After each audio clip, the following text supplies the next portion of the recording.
Au secours la rentrée de Éric Sanvoisin et Mylène Rigaudy. Je n'oublierai jamais mon premier jour en CP. Je suis arrivée en retard le jour de la rentrée.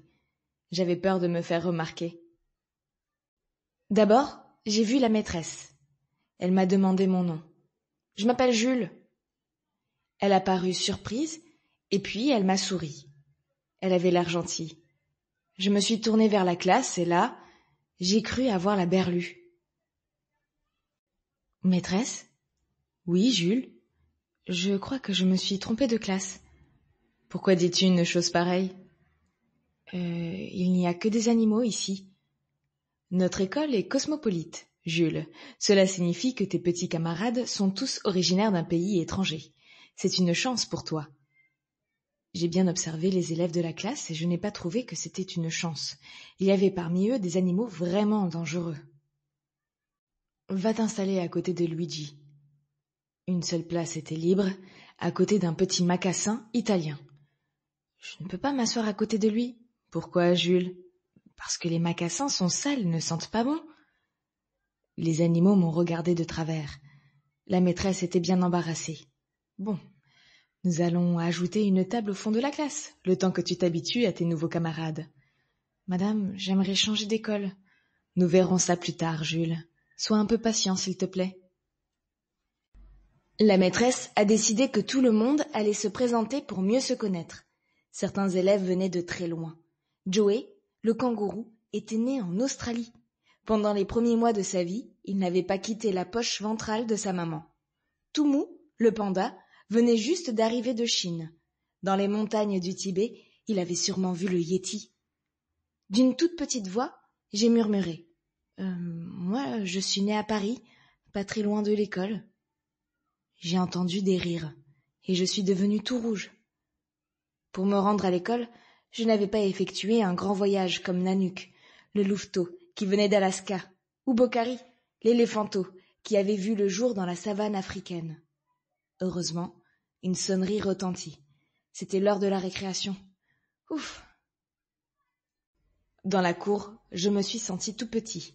Il n'y avait que des animaux, à part moi. Alors je suis restée seule près des élèves de ma classe qui discutaient à voix basse. Je me suis approchée d'eux pour les écouter. J'ai eu chaud, dit Luigi. Le garçon a failli s'asseoir à côté de moi. Je te comprends, a ajouté Elliot, le caniche avec un fort accent anglais. Les enfants sont cruels avec les animaux. Méfions-nous de lui. Les animaux ne m'aimaient pas. Ça m'a vexée. S'il s'approche trop près de moi, je le mords, a grogné Nanook en se léchant les babines. Je me suis mis à trembler. J'ai pensé au petit chaperon rouge. Mais non, jamais la maîtresse ne laisserait les élèves se manger entre eux. Enfin, je ne crois pas. Quand nous sommes rentrés en classe, ma décision a été prise. Je suis allée directement m'installer à côté de Luigi. Il n'était peut-être pas très propre, mais je n'avais pas peur de lui. En réalité, il ne sentait pas si mauvais que ça. Malheureusement, mon choix ne lui a pas plu. Il m'a regardé avec des yeux noirs avant de se lever et de s'installer à la table que la maîtresse avait ajoutée pour moi. Elle m'a adressé un petit signe d'encouragement et j'ai réussi à ne pas pleurer. Nous avons ensuite continué les présentations avec Pépito, le raton laveur, originaire du Mexique. Dans son île de Cozumel, dans la mer des Caraïbes, il avait souvent joué aux pirates. Saba, l'autruche d'Éthiopie, connaissait par cœur les déserts de sel qui brillaient au bord de la mer Rouge. Ils ont tous parlé de leur pays natal avec des étoiles dans les yeux. Et c'est vrai que ça faisait envie. Alors, j'ai pris la parole pour affirmer que Paris était la plus belle ville du monde. Les animaux ont protesté. La plus belle ville, c'est Pékin, a dit Toumou, courroucé. Non, c'est Londres, a aussitôt aboyé Elliot. Personne n'était d'accord. La maîtresse a dû intervenir pour rétablir le calme. Vous avez tous raison et vous avez tous tort. Paris, Pékin et Londres sont des villes magnifiques. Mais vous ne devez pas les comparer. Elles sont tellement différentes. Moi, je n'aime pas les villes, a murmuré Nanook. Je préfère les forêts enneigées et les lacs gelés d'Alaska. Le débat était loin d'être fini quand la sonnerie a retenti. C'était l'heure de la cantine. Je n'avais pas vu le temps passer. J'ai suivi les autres qui connaissaient déjà le chemin. Vous pouvez entrer, les oiseaux, dit la dame de service. Une fois à l'intérieur, J'ai fait une drôle de tête. Il y avait déjà plein d'enfants installés. « Arrête de les regarder comme ça, » m'a dit Joey. « On dirait que c'est la première fois que tu vois des enfants. » Mais je croyais que c'était une école d'animaux ici. Nous partageons la cantine avec une autre école qui est remplie de bipèdes, comme toi. C'est comme ça. Mais nous avons chacun notre territoire.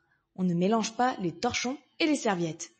Puis, il est allé s'asseoir d'un bond, me laissant tout seul.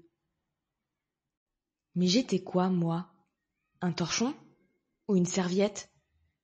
Il ne restait que 2 places. Une chez les enfants et une autre chez les animaux. J'ai eu l'impression qu'on me tendait un piège. Je me suis dirigée vers la chaise vide du côté des enfants. L'un d'eux s'est levé pour me barrer le passage. « Où tu vas comme ça, espèce de singe ?»« Je viens manger avec vous. » »« N'y pense même pas. Tu es à l'école des bêtes. Tu manges avec les bêtes. » Il était inutile d'insister. J'ai fait demi-tour, mais le regard des animaux m'a stoppé net. La tête basse, je me suis installée tout seul, à une table vide. Je me sentais vraiment abandonnée par tout le monde, et je n'avais plus très faim. Je n'ai pas touché à mes légumes, ni à ma viande. Au bout d'un moment, Bini Tubo, un chimpanzé du Nigeria, est venue à ma table. J'ai pensé qu'elle venait me narguer. « Qu'est-ce que tu veux, Bini Tubo ?»« Rien. » Elle m'a fait une grimace. Je l'ai imitée aussitôt. « Tu n'as pas peur de moi, toi ?»« Pas du tout, Jules. Nous nous ressemblons beaucoup, tu ne trouves pas ?» Je l'ai observée de près. Elle avait l'air hilare, alors je n'ai pas pu m'empêcher de rire, et l'appétit est revenu. Quand les dames de service ont commencé à débarrasser, nous nous sommes dirigés vers la sortie. Mais devant la porte, un groupe de garçons nous empêchait de sortir. Au moment où Toumou s'est approché de la porte, il s'est pris des coups. Le panda a reculé en se tenant le ventre. J'ai senti la colère monter en moi, mais je savais bien que je n'avais aucune chance contre 4 malabars. Je me suis retournée et j'ai murmuré à l'oreille de Bini Tubo. « Je compte jusqu'à 3 et on fonce dans le tas. On va leur montrer comment on fait disparaître un bouchon. » Le chimpanzé m'a souri avant de transmettre mon message à Pepito, Luigi et Bocari. Ils se sont regroupés derrière moi, sauf l'éléphanto qui est venu se placer en tête. 1, 2, 3. Les garçons n'ont pas compris ce qui leur arrivait. Ils se sont retrouvés dehors en moins de 2, les 4 frères en l'air. Ils n'avaient sans doute pas l'habitude que les animaux se révoltent, et c'était un peu grâce à moi. Dans la cour, les animaux m'ont tenu compagnie. Bini Tubo a voulu vérifier à tout prix que je n'avais pas de poux. Je me suis laissé faire, mais qu'est-ce que ça chatouillait. Puis, le panda m'a tendu une tige de bambou mâchonné. Non merci, je crois que mes dents n'y résisteraient pas. C'est vrai que tu n'es pas très costaud, mais je t'aime bien quand même. Au fait, merci pour tout à l'heure. Le panda m'a serré si fort contre lui que j'ai cru que j'allais étouffer. Quand la classe a recommencé, j'ai repris ma place, au fond de la salle. Psst. Qu'est-ce que tu veux, Luigi? Tu peux venir à côté de moi si tu veux. Tu ne t'enfuiras pas? Non, tu as prouvé que tu étais digne d'être un animal comme nous. J'ai changé de place en moins de 3 secondes. Je m'excuse pour ce matin, Luigi. En fait, tu ne sens pas mauvais du tout et puis tu n'es pas sale. Merci, mais ça, je le savais déjà. Il a rigolé. Moi aussi. Bientôt, toute la classe nous a imités. Même la maîtresse. À l'heure des mamans, non, je ne devrais pas dire ça. Le CP, ce n'est plus la maternelle. Et puis, il y a aussi des papas. Bref, au moment de partir, la maîtresse m'a retenue. Avait-elle des reproches à me faire? J'ai quelque chose à te dire, Jules. Tu as été mis par erreur à l'école des animaux, mais si tu souhaites toujours changer d'école, je peux en parler à tes parents. Ah non, je veux rester ici. Tu es sûr? Sûr de sûr. Depuis que je suis dans votre classe, j'ai beaucoup voyagé grâce à mes nouveaux copains. Vous ne pouvez pas savoir comme j'ai hâte d'être à demain. Puis, j'ai foncé rejoindre mes parents. Ça va, mon chéri? Super bien, papa. Et je leur ai raconté ma fabuleuse journée de rentrée. Maman s'est exclamée. Ouf, comme tu tardais à sortir, j'ai bien cru que le petit loup t'avait croqué, a-t-elle dit en plaisantant. Quelle drôle d'idée. Nanook est doux comme un agneau.